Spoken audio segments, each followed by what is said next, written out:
Hello, everybody. Welcome.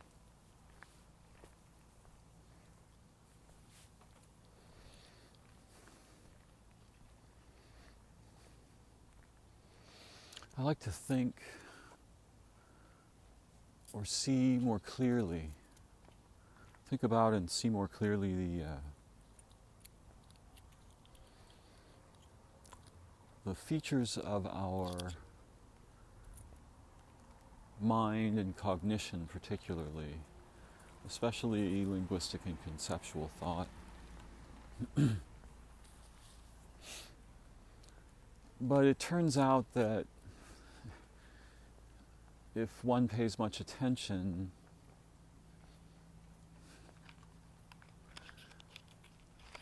there's a gigantic zoo of faculties. Vigilance faculties, threat and opportunity sentinels, social and public and private face aspects, and vigilance over these, oversight. There are like sub-faculties and overseeing faculties, if one chooses this perspective and plays this kind of a game. I say the game is useful, but one mustn't become obsessive and understand that really what we're calling faculties are perhaps more probably synergistic transformations in consciousness.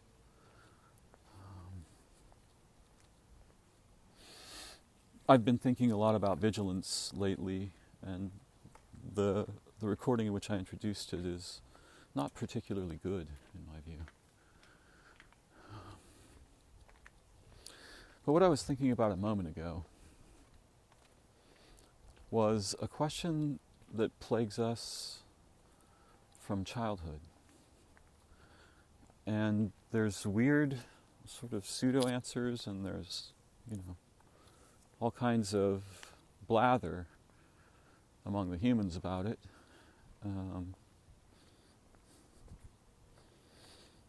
But the question is, why do dire things happen?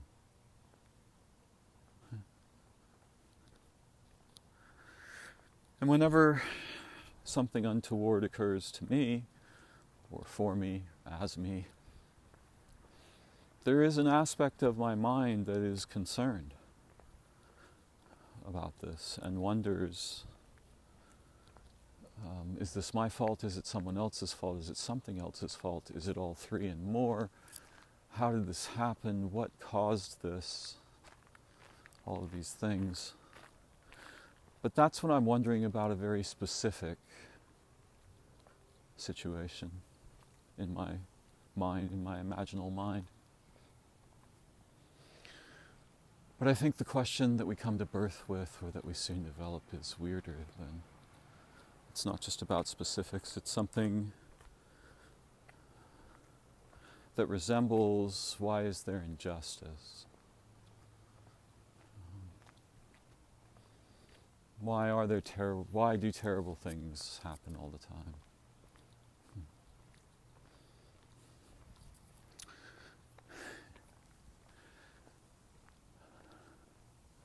Now, it's a naive question. It's an innocent question. We can turn it into an intellectual charade or whatever we like, depending on how we relate with the question and why we're relating with it. But for the moment, I just want to entertain the question. Why do absolutely terrible things take place?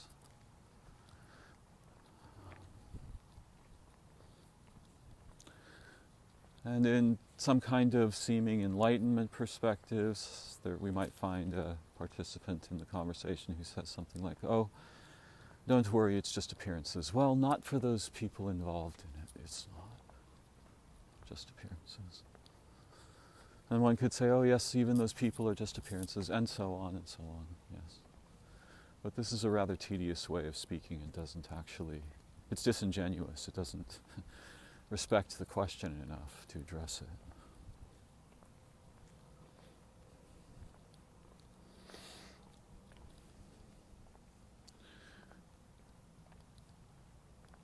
So I have something like faculties that watch over, they oversee my inner narratives about why something bad or seemingly terrible or quite agonizing or whatever happens to me. Why? What did I do? Did I do something? Did I not do something? On and on and on. Vigilance of this particular flavor. Yeah.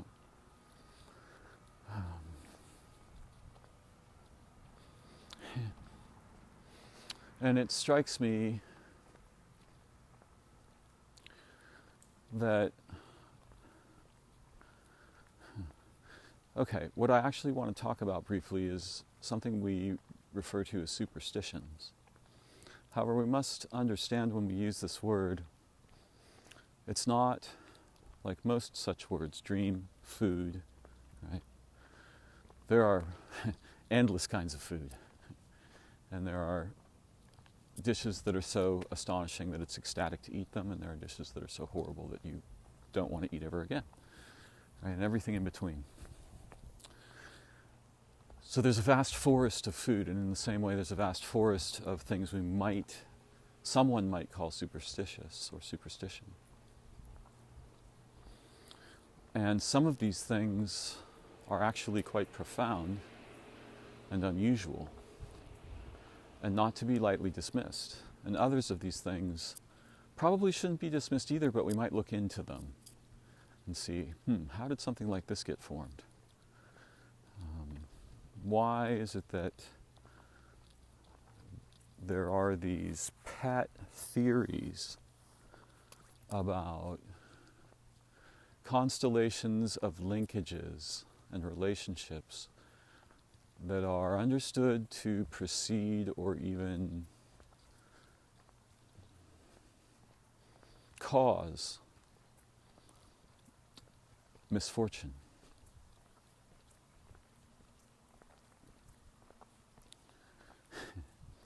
So I find this humorous because being human, I am not above such things myself.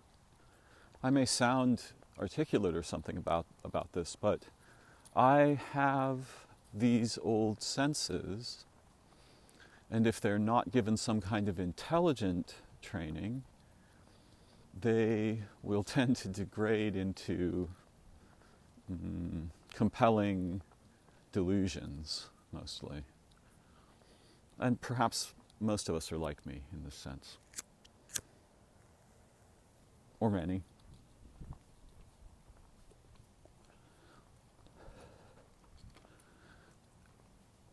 So, I have experiences where if a misfortune occurs, I will look into the matter privately within myself.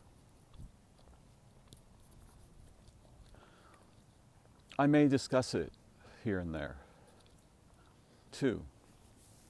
But my main point is that I have these faculties, and these faculties have receptors, so to speak, for causal linkage narratives.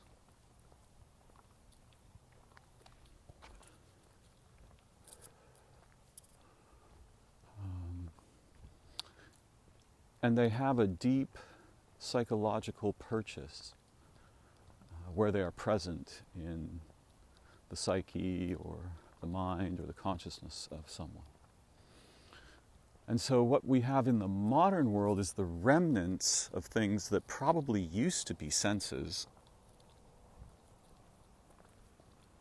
and could still become senses if trained, especially in a nurturing environment or group.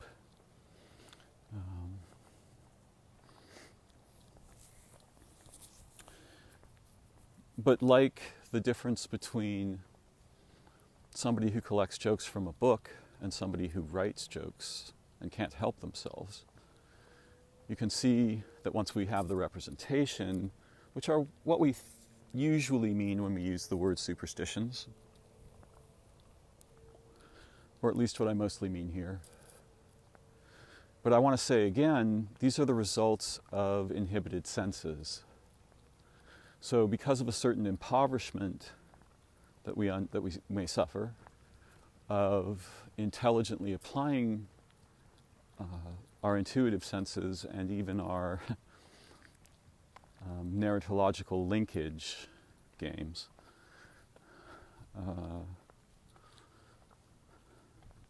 so you know, a skillful detective,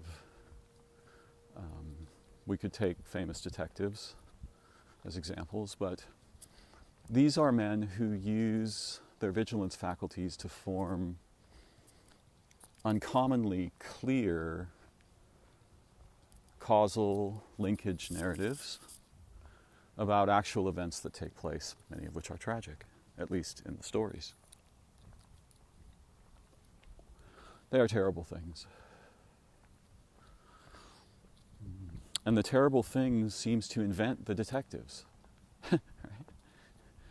Right? All the terrible things, almost, the detectives arise because there are such terrible things. And in a sense, we're all detectives of this sort. We want to know, why is there injustice? Why do terrible things happen?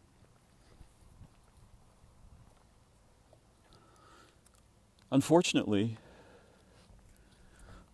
the way we're taught to form causal narratives and the way that we might begin to misform them in certain delusional states mostly dominates the field with some degree of objective skill in that field as well. Right? People who can sort of pragmatically, objectively take things apart and determine, was there a metaphysical element here? Though most of those people don't have metaphysics, so it's not really a question. But this is actually the fundamental question. Is there a metaphysical underpinning to, for us when bad things happen? Or is it simply, as if that would even be simple, the sort of mechanics of the situation and those involved? That seems an totally impossible thing, and yet it can be useful to entertain that as a perspective. Because the metaphysics are really tricky. And our psyche tends to warp in that direction sort of naturally, and that's a problem. Mostly. There are cases where it can be coherently maintained, but yeah, that's a problem. Now, of course, I'd like to suggest some of my ideas about why terrible things happen, but terrible things is such a general target that it doesn't seem useful. Now, of course, the basics are like, there's evil, right? If people believe in evil as a metaphysical force or even as a human force, then that's probably the cause of most bad things. And thus we get superstition, because once there's evil, or even once there's something bad, something with negative charge, negative in the sense of undesirable, then we're already in a mess, because now we have to divide the entire universe into things with this feature and things without that feature.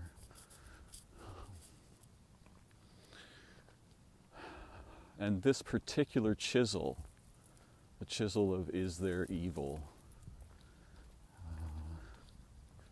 is the one that has divided the human psyche for billions of human lifetimes and continues to function very adeptly in that regard today. Now, of course, I'm not saying that we should never use this word or that I don't believe in it. I'm simply saying that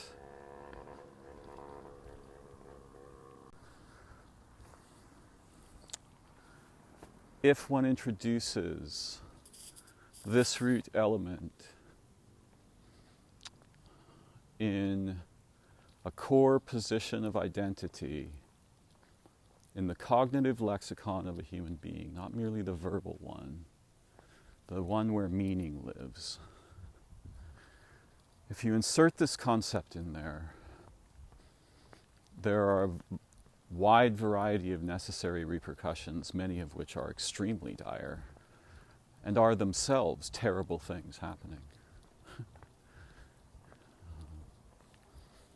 It's a very tricky thing because it inflects, it has no scope. Once you insert it at sort of the core level of what things are doing, are about, then all things take this on to some degree. So it's very dangerous.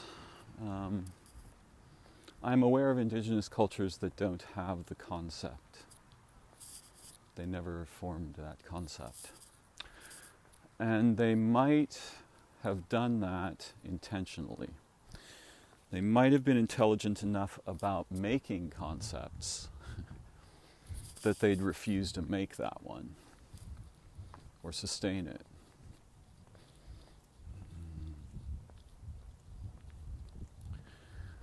But yes, I am curious. Why do terrible things happen?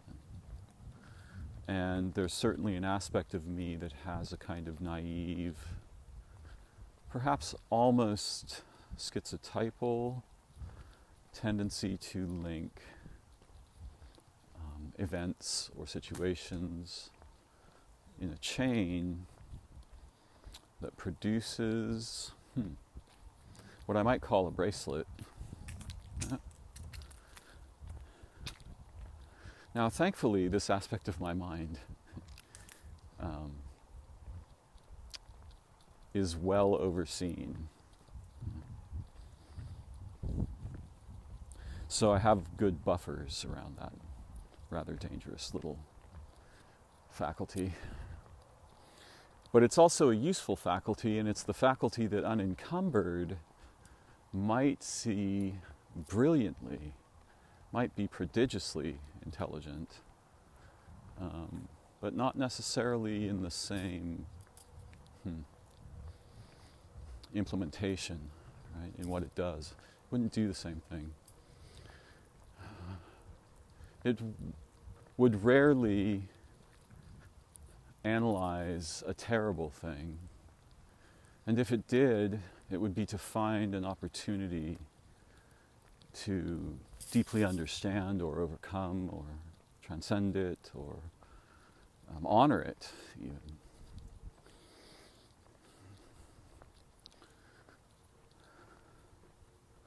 So unencumbered, many of our vigilance faculties have astonishing abilities, but for most of us they're badly encumbered.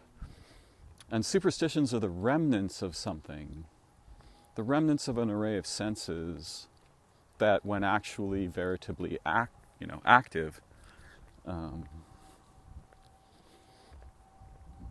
would be properly understood as supersensing. Yeah.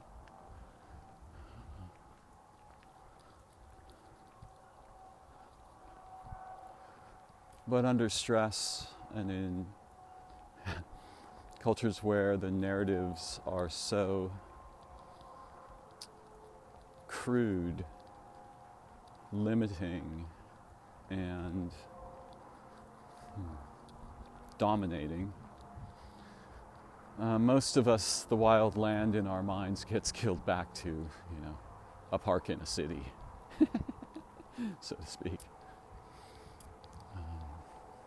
We can recover that terrain, but it's a delicate job, and we need sobriety, discipline, and a good companion or two to reflect off of, I think, most of us, if we want to go after that.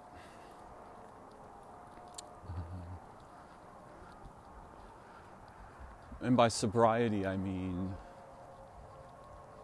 essentially something like psychological discipline, something resembling that. maybe even psychic discipline, not meaning, spooky, paranormal things, but meaning awareness of the delicacy and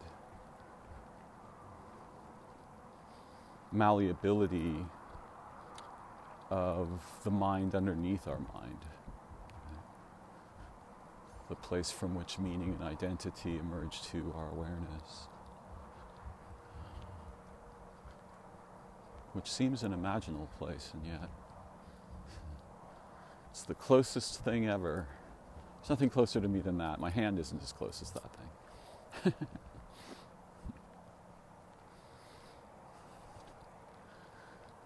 So over time, as the senses were lost, we acquired, meme-like superstitions.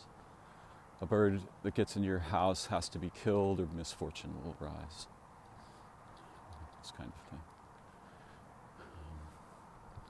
When in fact, whatever is going on is not formulaic in the sense that you could build a lexicon of the portents or omens. Right? And yet, humans have certainly found this fascinating and very compelling. I think there are a few places and times in history where books of omens, even scrolls and, clay writing and so on. People are very, very compelled by this idea. But it's a representation of its origin. The origin thing is interesting. The representations are interesting if you want to trace them back to their origins. But certainly it's not true that if a bird flies in your house, if you don't kill it, misfortune will soon follow.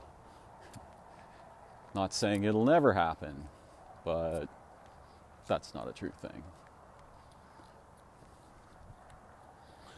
And even when I say that, there's a little tiny part of me that recoils and says, yes, it is, because you can say it.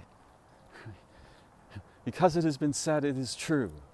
And this is the other problem with weird old books, and especially books of omens and things, or dream dictionaries, or whatever. As long as you could say it, it was true. To write it was to make it true.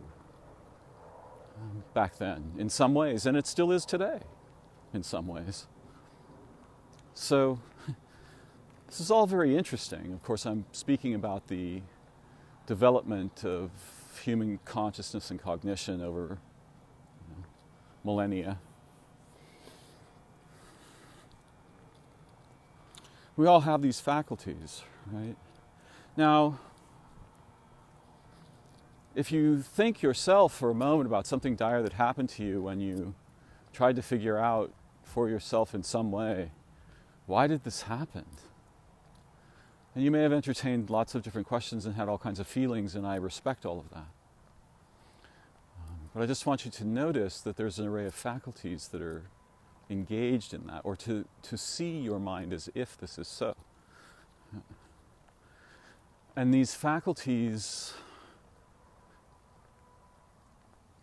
their essence is very profound, but when they are instructed by our cultures and our language, they go wildly sideways most of the time.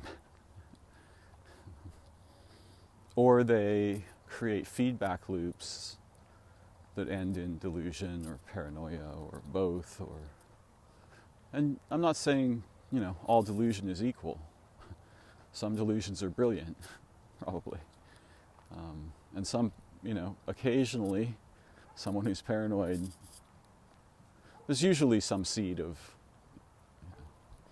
value within the paranoia that's being ignored or displaced into it. But yeah, occasionally someone gets really scared about something that other people should actually be pretty scared about or do something about or something, right? So I want to honor this question. Why do bad things happen? And yes, we can go to the precursor question, is it true that there are actually bad things? But I'm going to, at this level, on this layer, we're going to take it as true. that bad things happen. Terrible things happen. Agonizing things happen. And they are done. Sometimes they don't merely happen. Sometimes they are executed by humans. They are done by humans. Humans do bad things. Humans do terrible things. Why do terrible things happen? Why are they done? And I want to honor the faculties that explore this and try to lift them out of the mire of their common superstition and religion and so on into a place where they could actually develop again together with other people.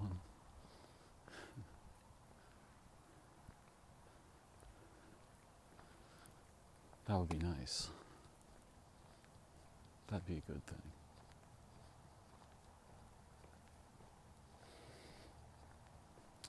Thank you for joining me. I look forward to learning together again sometime soon.